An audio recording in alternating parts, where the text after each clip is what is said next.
Hey everyone, it's Mark again with Compressed Air Equipment. We're at a manufacturing facility in Philadelphia today where they make refrigerated units.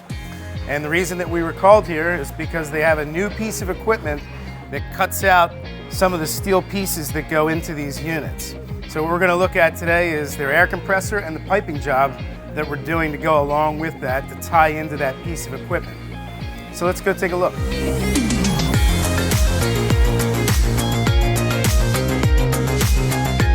This room was bare before the compressor got in here. So we needed to run electric from the panel into this room. So we have a fuse disconnect back here that's mounted to the wall that feeds the compressor.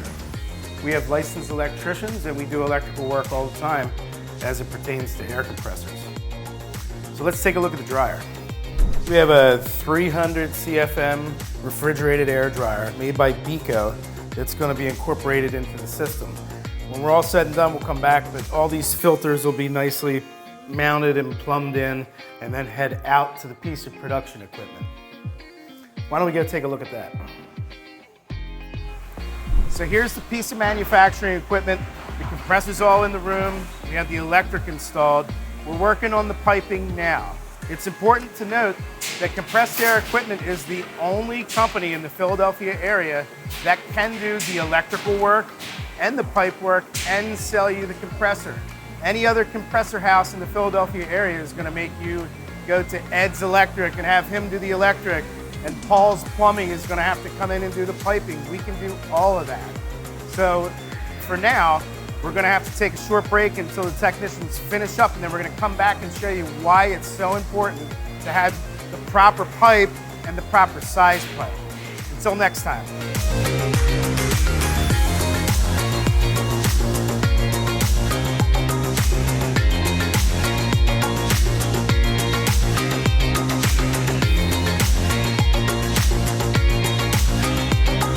We're back on site, the job is complete. We're here in the compressor room where the compressor's been piped in, comes down through the pre-filter, into the dryer, through the post-filter, and then we have all the drains from the filtration and the dryer coming down into our oil-water separator. And then the pipe goes out, up, and into the manufacturing facility where we'll go out there and take a look at the rest of the job. All right, so we came out of the compressor room, out into the receiver tank, and then down into a piece of 2-inch aluminum pipe. Initially, this was 1-inch galvanized pipe, and what can happen is the galvanized pipe, after the condensate lays in there, you get porosity and then some rust, and then the air will blow that downstream into your points of use, and it can really tear up any piece of equipment that you could be using your compressed air for.